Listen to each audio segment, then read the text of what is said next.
As a citizen and as president, I believe that Muslims have the right to practice their religion as everyone else in this country. And that includes the right to build a place of worship and a community center on private property in Lower Manhattan. It's bizarre. The Cordoba house, possibly with terrorist ties. Cordoba, by the way, is a word that signifies the beginning of Islamic rule in Spain. And now, all of a sudden, for the first time since he's president, he's there at ground zero. Then there's this, 2009, President Obama promised to cut the deficit in half by the end of his first term, 2009. That's why today I'm pledging to cut the deficit we inherited by half by the end of my first term in office. Wow. To cut our deficit in half by the end of my first term. Holy cow. Even under the most pessimistic estimates. All told, by the end of my first term, we will have cut the deficit in half. Whoa. Wow. But in his first 19 months, he added more debt than all of the presidents from Washington to Reagan combined. And now the Fed says the debt ceiling needs to be raised another $2 trillion because we just keep spending money. You can only get away with this stuff if you are ignorant or uninformed. That's the kind of audience that will buy this kind of stuff. And lucky for the enemies of our country and those who want to destroy America, we do see through it, right? Some do.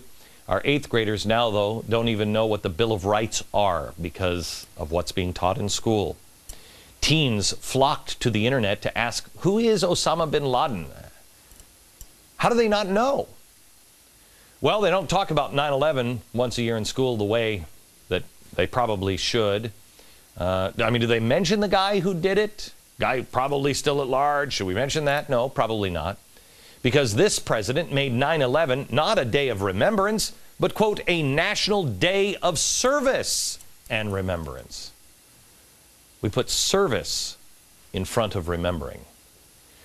Those kids that were Googling bin Laden don't know also about 9/11 because we sheltered our kids. We're afraid to show them what happened. It'll be too traumatizing. You know what? You fall down and go, ow, and you get a boo-boo from time to time. Boo-boos hurt. This was a very, very, very, very, very, very big boo-boo. But we should let our kids understand. We can't even show the towers falling. I can't show them on this network, and I couldn't show them on CNN. Why? Too traumatizing to show the towers coming down. Quite honestly, they should be shown at least every September 11th. They should be shown maybe every day, because we're forgetting. Things will get very ugly if we don't know who we are. And whether it's through laziness or apathy, agenda, or whatever, we are losing that knowledge. That's why it is critical that you are able to articulate what we are and who you are and keep it alive. The president himself cannot define himself, and because the government is such a huge part of our lives in this country now, he can't define himself, so we can't define our nation, and neither can our allies, whichever ones we have left. Let me ask you a question. Are we a capitalist nation anymore? Have you seen the Fortune 500 list and who's on there? I love this. You got GE, GM, and Fannie Mae on the top 10. Fannie Mae, excuse me? All of these guys are in bed with government, taking bailouts, or they are the government. What are we? Are we a capitalist country? I don't think anybody knows. And that's the problem. We're doomed if we can't define ourselves. Let's look at some of the topics here that we've covered. Israel. He loves Israel, but I got to distance myself from him. Iran. We love Iran, but there's no real action here. Waterboarding. It doesn't work, but we use the info proving that it does work. Capitalism. He loves it, but he dismantles it. Debt, against it, but spends more than any other president in history. Hello? Here's reality. Israel. They're our friend. Iran. Love? No. enemy. Waterboarding. Sucks, but it works. You want to debate? You can't debate anymore if it works. We know it works. Now, should we do it? That's up for the American people. Capitalism. Do I even need to answer? Hello? You know what? Let me tell you something. When it comes to GM, get out of the car business, America. And if you're going to get into a car business, what do you say we get in with Honda? What are they going to do? A Chevy Volt doesn't work. Are we going to keep spending money until they come up with a Chevy Spark? Debt. He's against it, but he's spending. Cut spending. Stop it. The president wants our identity to come from government, from the collective. It must come from the individual. It must come from shared values and principles. Know them, share them, debate them, or lose them. We have to know who our friends and who our enemies are. The youthful revolutions in Egypt, the Middle East. Everybody was cheerleader. Commentators and the president, everyone across the board applauded the largely peaceful democratic revolutions. And now we have the Palestinian president and leader of Hamas meeting yesterday to sign the Fatah-Hamas Accords. Looks like they've kissed and made up here.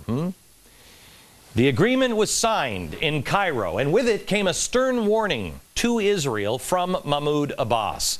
Quote, "We reject blackmail, and it is no longer possible for us to accept the occupation of the Palestinian land." Then Syria, the Syrian-based head of Hamas, said, quote, "The common national goal is to establish a Palestinian state with Jerusalem as the capital, without settlements and without giving up a single inch of it. And the right of return." Oh, this is going to be a good summer, isn't it? Is this the democracy we were all for? Because again, I'm confused. We're not bombing in Syria, but we are bombing in Libya. Why? Where are our principles? What are our principles? And where's the press? Why are they ignoring it? Just like they're ignoring everything else. The Lara Logan story, CBS ran, and networks stayed off of this immediately because it was in her best interest. People felt horrible about what had happened, and nobody wanted to make a whole scene out of it, but now she did. She did. The freedom, peaceful, loving people in the crowd that everybody cheered. Last Sunday on 60 Minutes, she told her story. If you have small children watching, this one you must turn television off for. Have them leave the room or turn it off and come watch it later. Because Logan's account of what happened to her in that crowd on that day that Egypt was freed is graphic. Before I even know what's happening, I feel hands grabbing my breasts, grabbing my crotch, grabbing me from behind. I mean, it's not, you know, one person and then it stops. It's like one person and another person and another person. And I'm screaming, thinking, if I scream, if they know, they're going to stop. You know, someone's going to stop them, or they're going to stop themselves because this is wrong. And it was the opposite. The more I screamed, it turned them into a frenzy. And I feel them tearing at my clothing. I think my sweater was torn off completely. My shirt was around my neck. I felt the moment that my bra tore. They tore the metal clips of my bra. When my clothes gave way, I remember looking up and seeing them taking pictures with their cell phones. I didn't even know that they were beating me with flagpoles and sticks and things, because I couldn't even feel that, because I think of the sexual assault was all I could feel, was their hands raping me over and over and over again. I thought that was the end. It was like all the adrenaline left my body. They were trying to tear off chunks of my scalp. And not trying to pull out my hair, holding big wads of it, literally trying to tear my scalp off my skull. And my next thought was, I can't believe I just let them kill me. That was as much fight as I had, that I just gave in.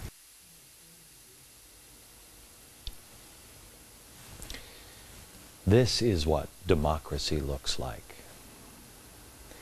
Why isn't the media all over this? I mean, she's one of their own. And it's now being ignored. Evil is being ignored repeatedly. There's something else the media is missing. A week after this happened, the 9th most powerful Muslim in the world, Yusuf al-Qaradawi, the Muslim Brotherhood's spiritual leader, was speaking in the very same spot. And the crowd was chanting, "Death to Israel, death to Israel." A dark, dark period is coming in the Middle East and perhaps the globe. And the sentiment is spreading here in America. I don't understand it.